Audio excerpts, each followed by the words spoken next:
the other field. It is important to have a safe playing surface for all of our student athletes, definitely.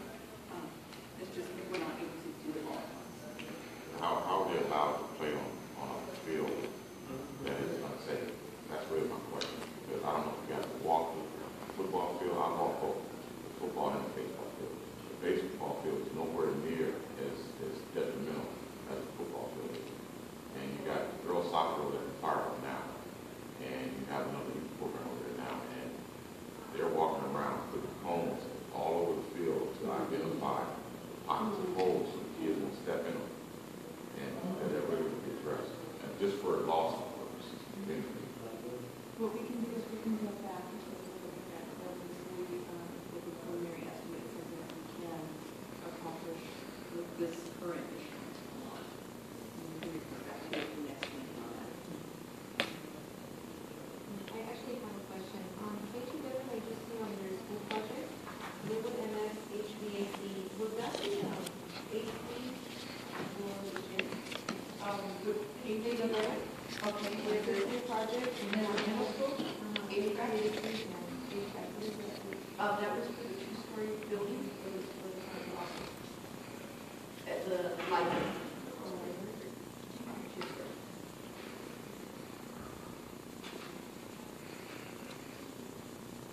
I have one more. I think we requested a few months back the maintenance record of the field for the high school because I noticed that they weren't maintaining or brushing the field or even water the turf like it's supposed to. And I don't know if those records have been presented or not. I know we're supposed to see the maintenance records on how it's maintained and also the signs around the field. There's one sign there that we have on the field. You're talking to them with Lynwood High School, yes. There's not enough signs around, which is supposed to be reposted for no gums, sunflower seeds, or Gatorade or whatever on the field. Well, there's two entrances to get to the field, both the home side and the visitor side, and there's no signage to let people know what not to bring to the field on the field. I thought I saw a couple of signs, but There's one that I had to move because they had to put it down where the water receptacles are, the water will fill. I just had to walk down it one day and I saw it back in the back. I took it off the wall in the back to bring it to the front where the entrance is. But there's only one sign. that was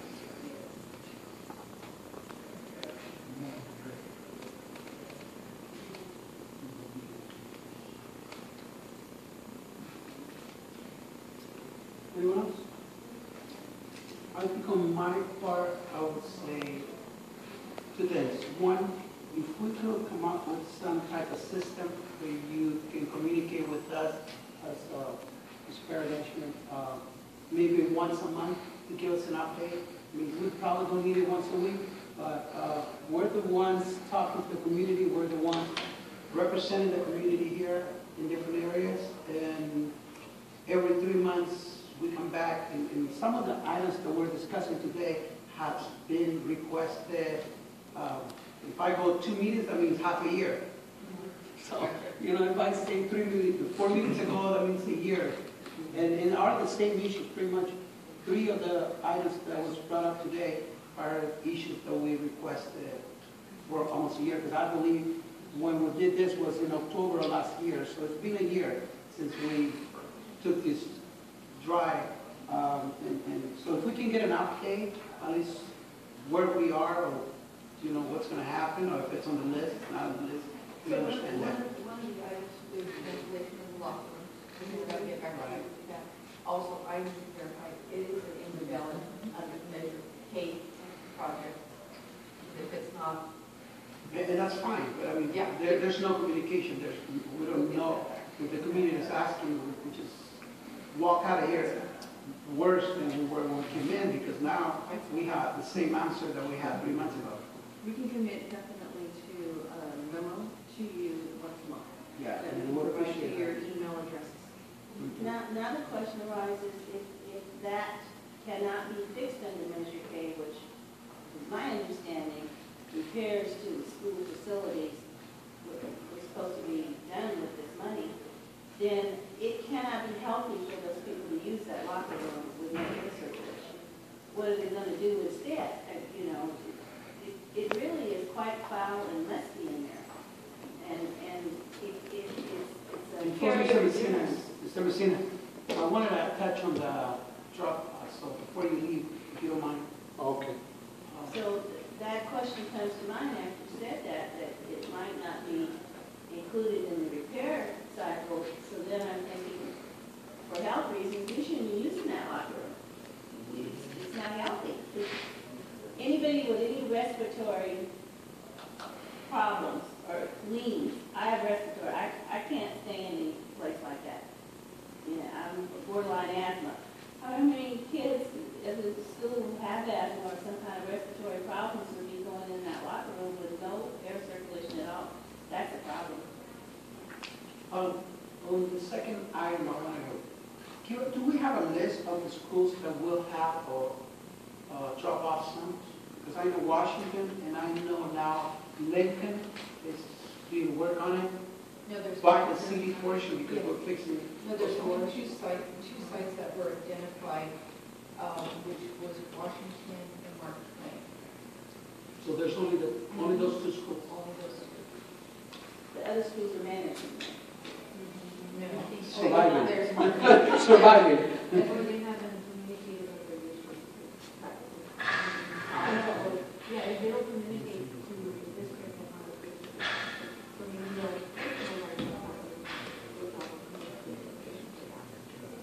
And we are aware of some schools that are experiencing challenges with the drop-off of students and pick up students in related traffic. We are attempting to mitigate the impact of some of those issues, and we are actually starting a school task force that will look at creating safe school zones, and we addressing these sites one by one as we go forward. Resources, this is going to be created, but we're going to be examining each site one by one to determine how we hope to make that area safer. And that includes improving drop-offs. Well, that goes back to us being with principals, right? Because some of them, I remember I was there with the mayor at the time, Lincoln, we addressed, and it's on the state, so I know it's a lot of traffic there, and it was a big issue. But when we come to Lindbergh, I mean, Lindbergh's not really a main street, and there's a lot of options there. I mean, we have Beach, we have El Segundo, we have different options there. It shouldn't be a problem, but it's still a problem there. Lindbergh is one of the, I think, has more options than any other school, but then again, it's still have the drop-off trauma. The task force you mentioned is one that I asked for. That reason to study the entire area around the school and how to make it safer. As it relates to working with the city as partnership to figure out how to get the best traffic flow, pick up and drop off. For example, at Mark Twain, that whole front curve in the front of the school is a loading zone. The cars parked every morning. So that's an example of how we work with the city to enforce the parking enforcement and the sheriff. But just as a general rule, all the areas around the schools will be identified as safe school zones. And you would identify the issues, not making the schools a safe school zone, and work with community members like yourself outside of a quarterly meeting to identify those areas of improvement. I think this model, the Citizen Oversight Committee, is very important and very useful, but it happens to not frequently. So the way to engage you all more with all the recommendations that you have outside of Measure K was something that I thought of in response to the safety of our kids in our city, which is this task force. So there'll be an invitation to you all to be involved in that. So one of the things that we are talking about is the best traffic flow, and looking at those traffic studies and how to best implement these 50 things with drop off and pick up in areas around the school.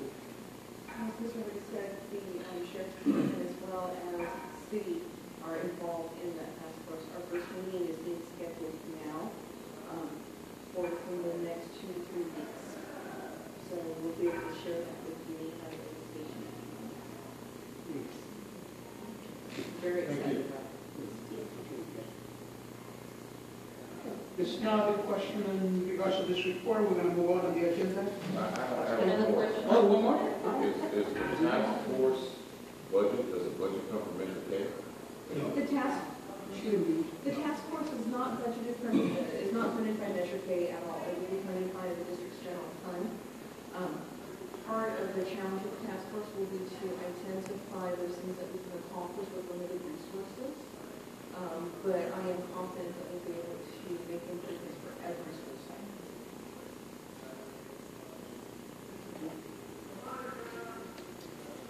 So let me move on to, thank you so much You're for welcome. your report. And we'll move on to the next report, will be the financial report. Maureen? If I can make an indulgence, before I give you my report, I would like to share, as soon as the computer wakes up, a response to your request. You know, I had this up the entire time we were getting ready for the meeting. My bad. And now it has gone to sleep. As I'll talk as we do it. We had a request from you that you were all unanimous in your request that we better publicize these meetings to encourage the participation of the community in these meetings. In response, you'll see on our homepage that we have included tweets regarding the meeting, as well as on our Facebook page, we have an invitation. You also made a greater attempt to send out notices directly to parents and community. So I wanted to share that bit before I got into my fiscal report. You all have your quarterly financial reports in front of you.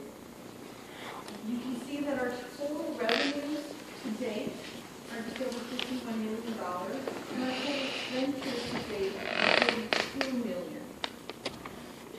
The difference between these two amounts is really because we have not paid everybody for the projects, and we have one of our major projects, Pathways, in process. So the way it works is the contractors don't receive all of their funds up front. We have to wait until the consolidated for completion before we release all the pension money. But for a large part, we have projects identified that will consume all of the issue bonds as Susan said. Do you have any questions on the quarterly report?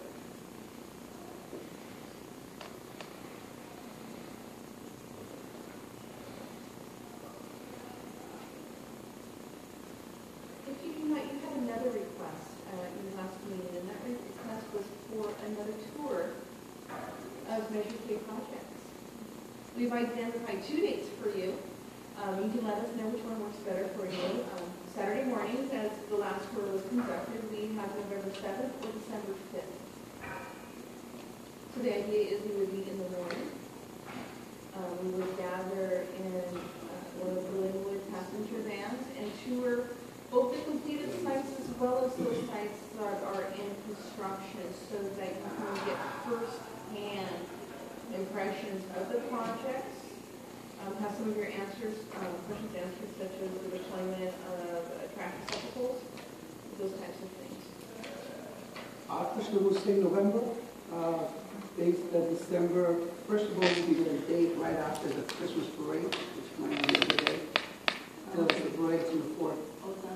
Yeah, so Christmas parade will be on the 4th, and you know, It's gonna be in there. so I'm practicing. All right, so do the parade. So that will be on the, plus, you know, it's closer to rainy season, and we don't want to risk it. So, but No guarantee that it'll be dry on November I know. 7th. Yeah. So I don't know what the rest of the board. Seventh is good for me.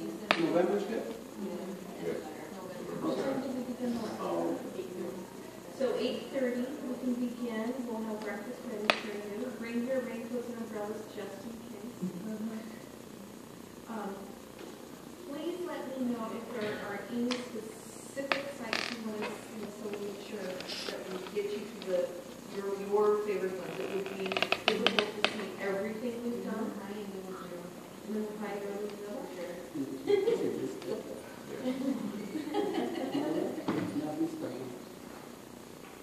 We can also tour those sites that have pending construction.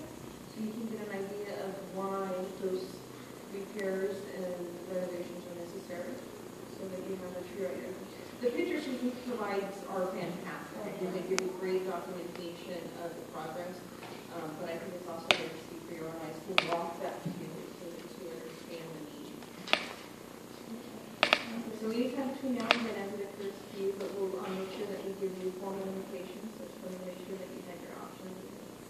Thank you. And maybe that would be easier then, on that day, we can get the answers to those questions instead of, yeah, What we can do is Yeah, we still can, send we it. have to be careful not to conduct the meeting. right. So that's what I would caution you that I would prefer to provide you with a report, the Friday before. Because if we get together and talk about it, then we're having a meeting. So we need to be careful. Somebody might not be ready. Correct. We have to make sure that our meetings are available and open to the public. So we can commit to having a report for you with your answers to these questions on November 6th. So when there's breakfast, it's okay. We will have breakfast and more importantly, coffee. More for the coffee. From then on, we can survive. Anyway, well, thank you very much. Anyone, any other question on the financial report? I do want to invite maybe the board members to join us on this one or two for that meeting. Thank you for coming. Went on the tour?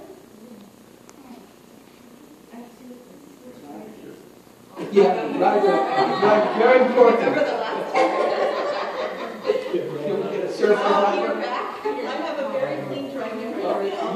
You know the story. Yeah, you You don't want to know. You weren't there. Yeah. And can we have transportation with air conditioning? Yeah. I can't guarantee air conditioning. That's the passenger van holds. Home is not that hot that day. Yeah, there's also, Yeah. Hey, this is But the way you're going, I would be careful what you wish for. If you're not taught, it might be raining. So, yes. All right, thank you so much. You're very welcome. Okay, let's move on to the COC members report. We start with Mr. Austin. Good. Okay.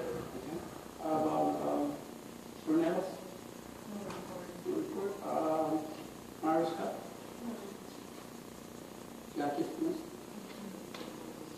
I did want to just make sure that we go back, and when I was reading the minutes, there's certain things that we requested. I just want to make sure that these things or requests are looked at, so when we get our feedback, we have these and we have responses for these. And then also,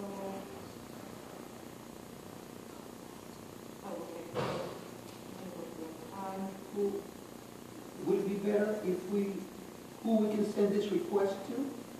And then you can, it's in the minutes. and then it's the minutes, It but said it- that we were going to communicate this information, which we did, and I didn't see it on the agenda, so I just want to make sure that staff looks at the minutes, that they do respond to our questions, and also, there was one other thing regarding the drop-off project, just how we're communicating information on Measure K, if you can also communicate drop-off project information on social media for the parents as well.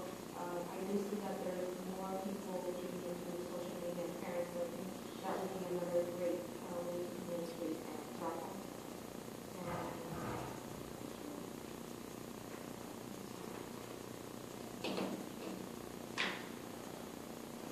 And then also in the future, you could have someone in there, the director of the engineer, someone that is, be invited, so they can also understand, just make sure that we do have closure on the gap of communication. And that's it. Ms. Bravo? Well, Jackie covered my concerns because we are behind in the responses to, some areas that we wanted to see addressed. I still want to thank you for the wonderful ribbon cutting for the new field and all. It was extremely organized and direction. There was just one little glitch that closed the gate on me and I couldn't get out.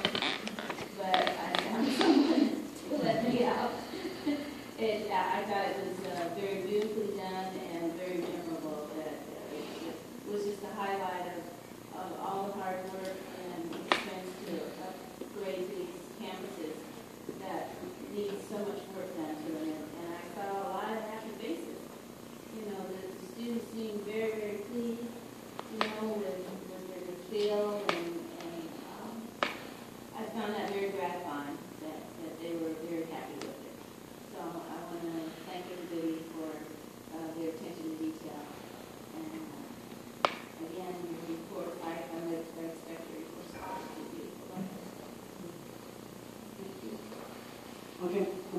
just want to thank everyone, all the board members again for being present.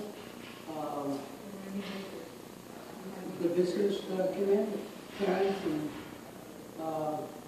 vice president too from the board, thank you for coming. I think it's very important to have you guys here.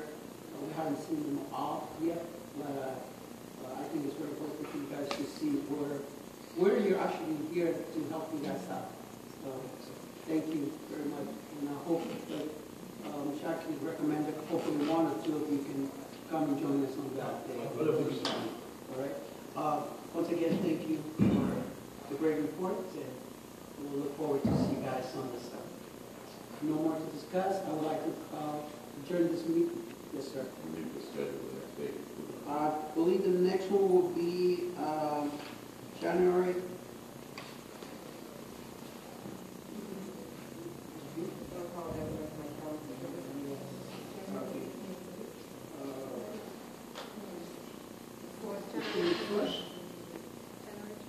January 28th. The fourth, so will be the 28th. So the next meeting will be January 28th.